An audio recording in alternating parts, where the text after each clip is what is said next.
What's up guys, bienvenue pour cette nouvelle vidéo où je vais t'expliquer comment créer ta marque. Alors c'est pas la première vidéo que je fais sur ce sujet, j'avais déjà créé une vidéo auparavant il y a longtemps de ça, que je t'invite à aller regarder. Je m'excuse pour ma tête, ça fait longtemps que la vidéo a été tournée, mais c'est intéressant je pense pour toi si tu regardes les deux vidéos, ça va te faire une vidéo un petit peu plus complète on va dire. Pourquoi je refais la vidéo? Il y a des nouvelles choses et je trouve que c'est toujours intéressant de faire un update sur ce que j'ai déjà fait. Si tu ne sais pas, moi j'ai créé ma marque qui s'appelle Ima. Tu vois déjà de quoi je te parle. Et je fais du streetwear fashion. Donc si tu connais pas, je vais te mettre le lien en description, tu pourras aller voir. Tout d'abord, on va parler des raisons pour lesquelles tu vas créer ta marque de vêtements. Je sais qu'on entend beaucoup de quel est ton pourquoi, ton pourquoi, ton pourquoi, ton pourquoi. Tu te dis mais oh là là là là. Mais c'est la vérité. Parce qu'en fait, tu seras face à des difficultés quand tu vas créer quelque chose en fait. Donc quand tu vas créer ta marque, il faudra vraiment que tu saches pourquoi au fond de toi tu veux le faire, quelle solution que tu vas apporter, quel problème que tu vas régler. Je te donne un exemple, t'es grand et tu trouves jamais de jean à ta taille. Ben en fait, tu auras l'envie de créer une marque qui propose des jeans qui sont très longs. C'est un exemple, hein, mais on s'est compris, hein, j'espère. Et tu voudras créer des jeans qui sont très longs justement pour permettre aux personnes qui sont grandes de trouver des jeans à leur taille. Parce que moi, ça m'arrive régulièrement. Je fais 1m75.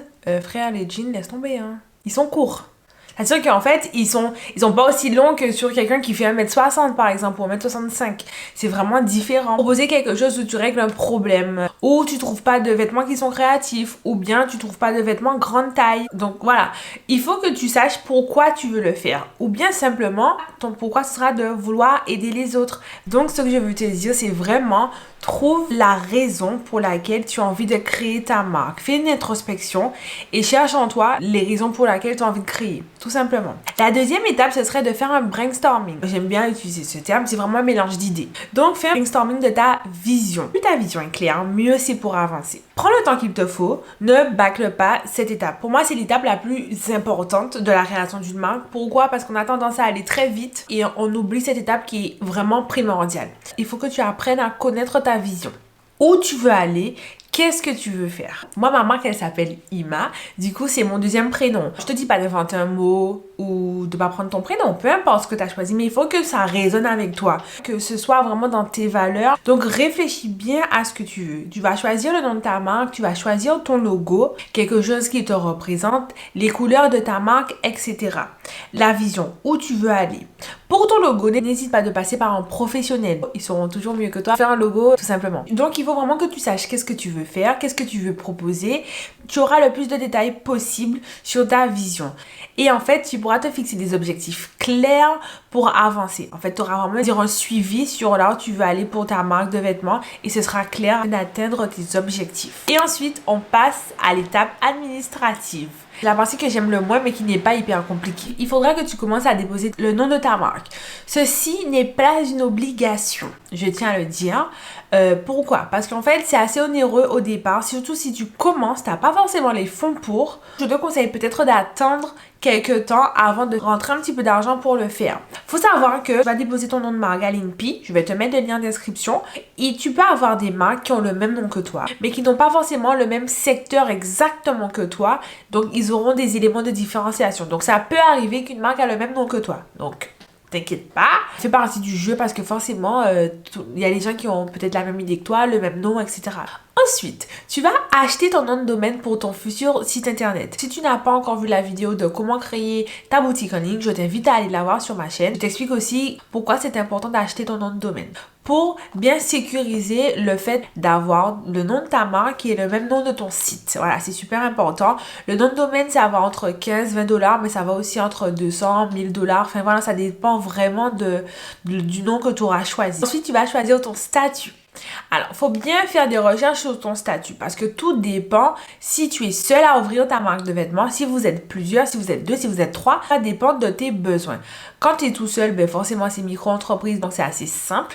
Mais voilà, si vous êtes deux ou trois, il y a des spécificités à savoir. Donc réfléchissez bien avant de choisir votre statut. Là, on arrive au cœur du sujet, c'est tout ce qui est création. Comment tu vas t'y prendre? Est-ce que tu vas faire du merch?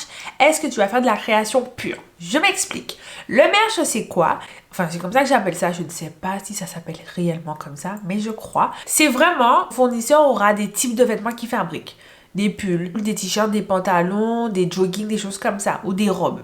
Tu as ton logo, tu as tes couleurs, tu as tout. Tu vas dire à ton fournisseur que tu veux floquer en fait avec ton logo les articles qu'il a déjà. Donc cette technique-là, elle est plus simple. Je dis pas qu'elle est facile, mais elle est beaucoup plus simple en termes de création. Parce que du coup, les créations seront déjà faites. Peut-être que tu as la possibilité de faire des petites modifications mineures en termes de longueur, de largeur, etc. Et ce ne sera pas des grandes modifications. Tu as également la possibilité de faire des créations pures. Quand je dis création pure, moi, c'est ce que j'ai fait pour mes collections, en fait. C'est-à-dire que tu pars de zéro. Voilà. C'est intéressant, c'est super créatif. Moi, je trouve qu'il faut des connaissances.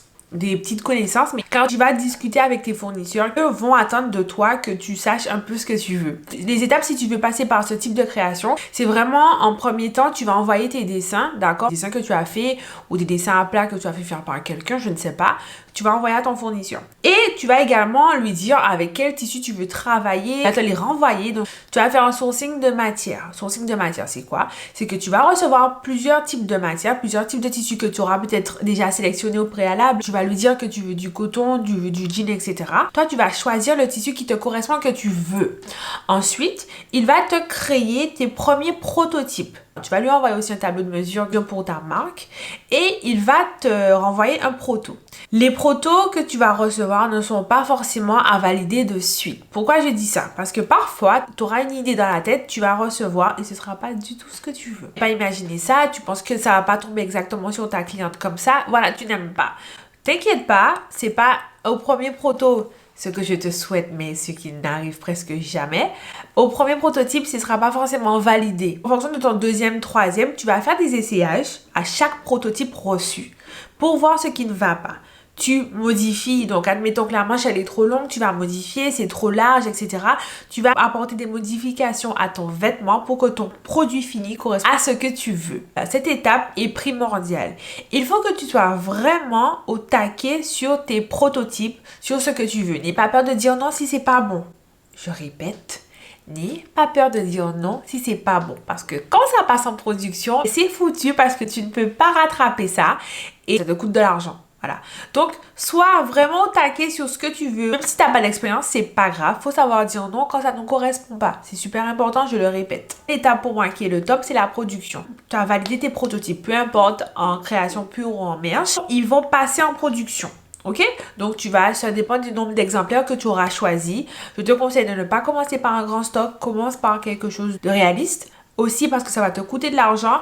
Et il vaut mieux pas commencer par un énorme stock au début, tout simplement. Pendant que ta production est en cours, si tu as des échantillons qui sont corrects ou des prototypes qui sont corrects, mon conseil ultime, c'est de commencer ta communication. Alors, les réseaux sociaux maintenant ont une ampleur énorme sur les marques. Pour tout produit qui est à vendre sur Internet, commence ta communication, commence tes photos, commence des vidéos. Comme ça, tu les auras déjà. Commence à contacter des influenceurs si tu as envie de travailler avec des influenceurs. N'attends pas. Alors moi, c'est l'erreur que j'ai faite. J'ai attendu d'avoir la production pour commencer à bosser. Donc, n'attends pas ça. Commence déjà, fais le maximum que tu puisses parce que ça prend du temps de faire la production. Commence à faire le maximum de visuels, de vidéos, etc. pour que quand tu les as, tu pourras balancer directement. Ou bien même, tu pourras commencer à teaser ton audience. Par exemple, la collection qui va sortir à une date précise. Donc, post. C'est vraiment le mot d'ordre. Voilà. J'espère t'avoir aidé sur la création d'une marque de vêtements. Si tu as d'autres questions, n'hésite pas à me les écrire en commentaire. Like cette vidéo, comme ça va aider YouTube à bien me référencer. N'oublie pas, fais-toi une liste sur les points que j'ai cités dans la vidéo et passe à l'action. Et merci de m'avoir écouté. Bye bye. But there's something inside of you that says, I just have to follow that. Because you don't know who you're going to be, who you're going to be, who you're going to be.